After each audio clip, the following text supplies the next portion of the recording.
Welcome to the fifth tutorial of the RISC-V Architecture and Assembly Language series. This section will look at B and J type instructions, namely branching and jumping. This was covered to some extent in tutorial 1, and here we will give a recap with some hands-on examples. Branching and jumping gives us the ability to alter the program flow.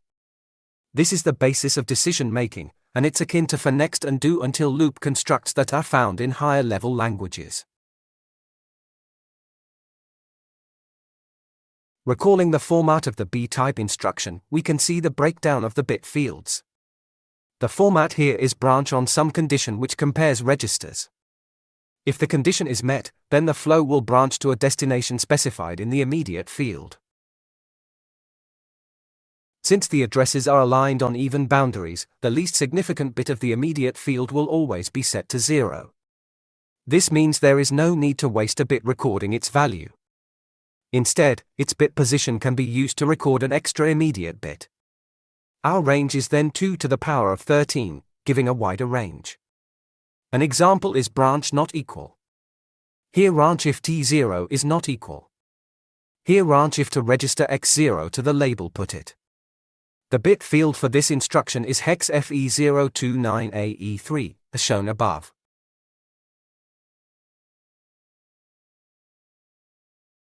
In this example, the instruction is executed when the program counter is at address 10104X and the destination address is at 100F8X.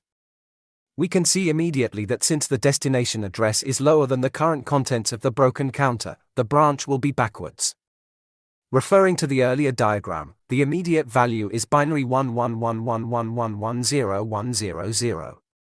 The sign bit is negative, so using 2's complement, we can see that we need to step back 12 decimal places. This can be verified since adding 1100 binary to the immediate field gives the result of 0. Note that the carry is lost from the most significant position. Don't forget about immediate's implicit bit 0 when performing this calculation.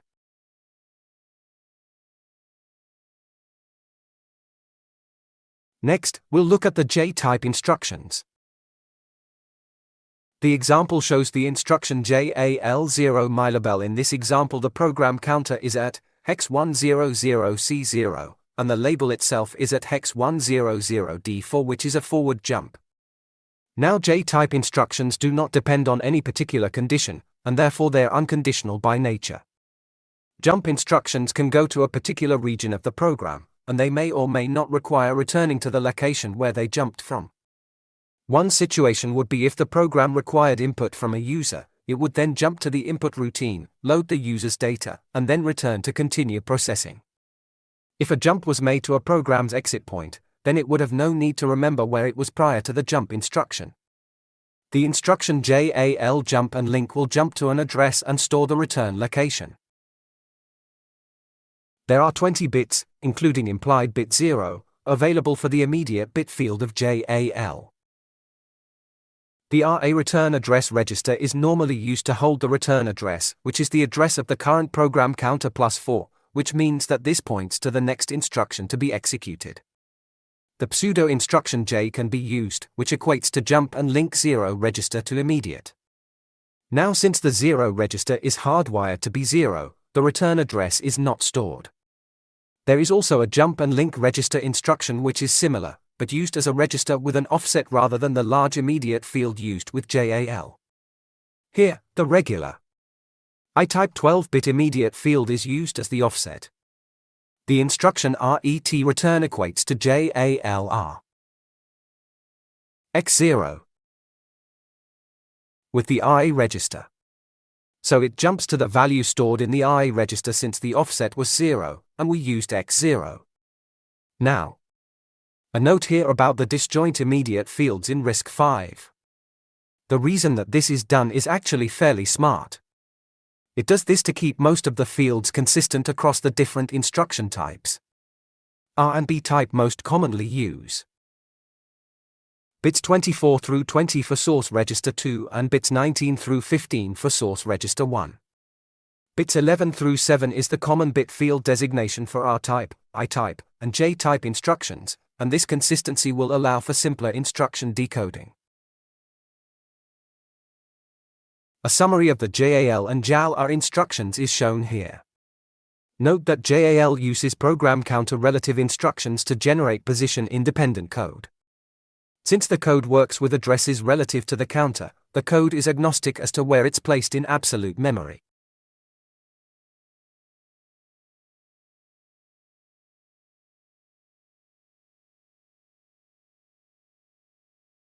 Here, we'll give an example for the instruction BLT.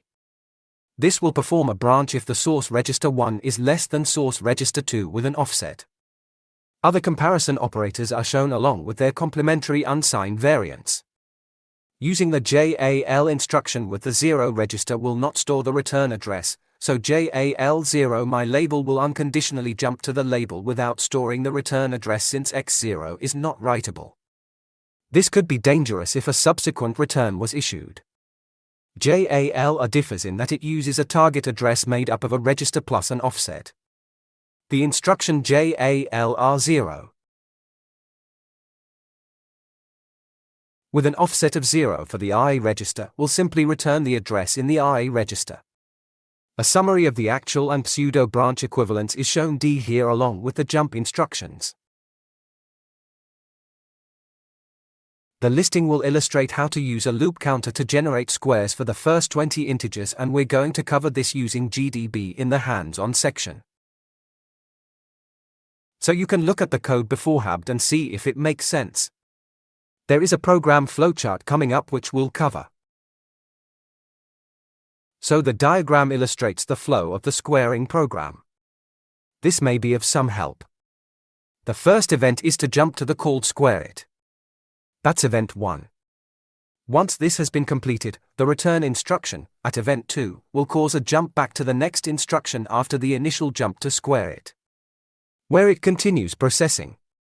This is shown at event 3. Alright. Now it's time to look at some of the hands-on instructions in more detail.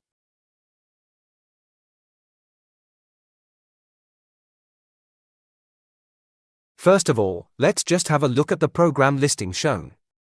We met this one before, but now we're going to use GDB to go through the program steps.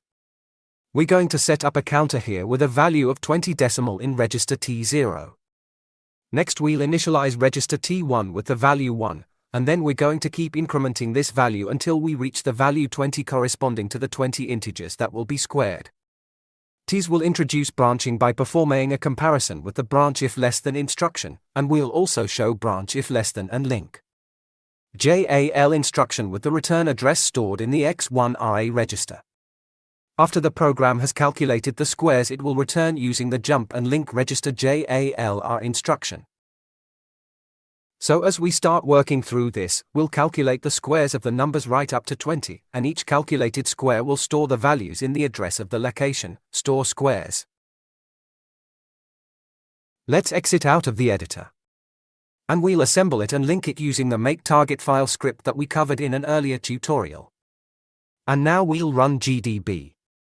Alright, set a breakpoint with B_start and then R to run the program. So use the step command rather than next because we want to enter the routine.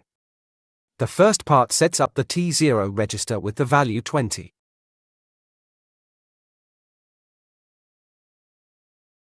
And then register T1 is initialized here with the value 1. We're going to store the location of the store square routine into register A0. So we can actually see from the value now stored in A0 that the location where we're going to start storing our squared numbers is going to be at hex 1111C.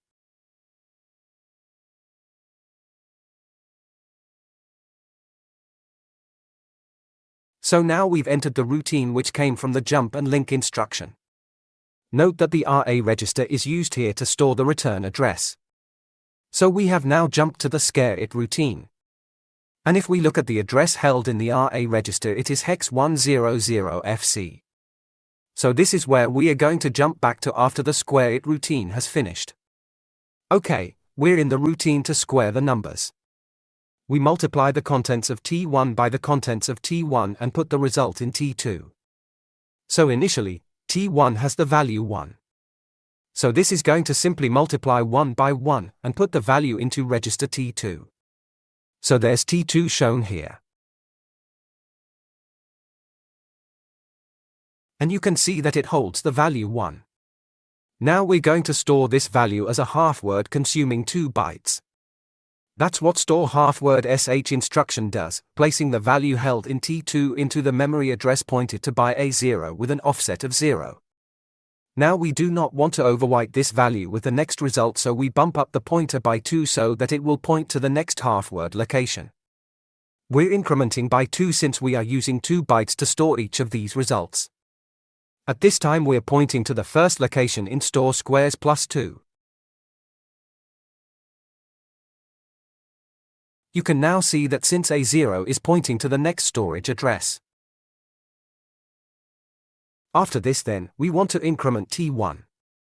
It was initially seeded with the value 1, now it's at value 2. Now with the BLT instruction, if the value if is less than T0, which we first set up to be 20, then if the condition is true. We're going to branch back to the beginning of the square it routine. This will continue looping until the condition is false, in other words when the value in register T1 is no longer less than the value in T0. At this point the program will use the jump and link register instruction to back to the address held in the RA register. And it will then execute the exit system call.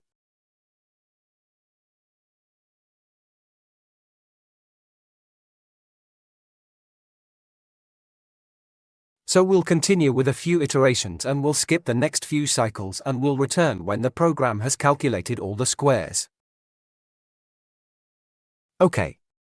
So now we've completed the loop and T1 has reached the value of 20. So this condition, branch if less than T0 to the label square it, is no longer true. This means that we can now perform a return. So the program executes the jump and link register instruction, where the return address is held the return address register, which is here. After we've executed that instruction, and we've come up to here. So if you recall, this was the point after the JAL instruction which caused a jump to the square it routine. After this we are ready to execute the system exit system call to terminate the program. But before we do that, let's have a look at our store squares memory location. If you recall from an earlier tutorial covering GDB, the X command is going to show us the memory. Now we can show the 20 values in half-word format, and also we'll display them as base 10 numbers. So we'll tell it to look in the location store squares with the GDB command shown. And there we go. So the first location of store squares is 1, and then we increment it by 2. Next we have 2 squared, which is 4, 3 squared, which is 9, 4 squared, all the way up to here. So these are the calculated values here, and you can actually see the store squares is at the location hex 1111C, which can be confirmed by issuing the command info variables within GDB. You can see the other variable addresses here as well. You may have noticed that looking at the squares, we should have branched with 21 rather than 20 because we only computed the first 19 squares. That's easily rectified as an exercise. Okay. So let's quit that program and there we go. I would encourage practicing more of these instructions with the branch and jump commands as they are ubiquitous in real-world coding. I will finish with a code listing that crashes when executed. It should not be too challenging to spot the deliberate error. This concludes this fairly short but hopefully informative tutorial. We have now concluded tutorial 5. Next, we are going to move on to tutorial 6, and we will study areas like the stack and macros. Functions will be covered in more detail. Again, thanks for watching. And you can check out my website risccomputing.com if you want to download some of the written PDF material which will supplement this. Thanks again and see you at tutorial 6.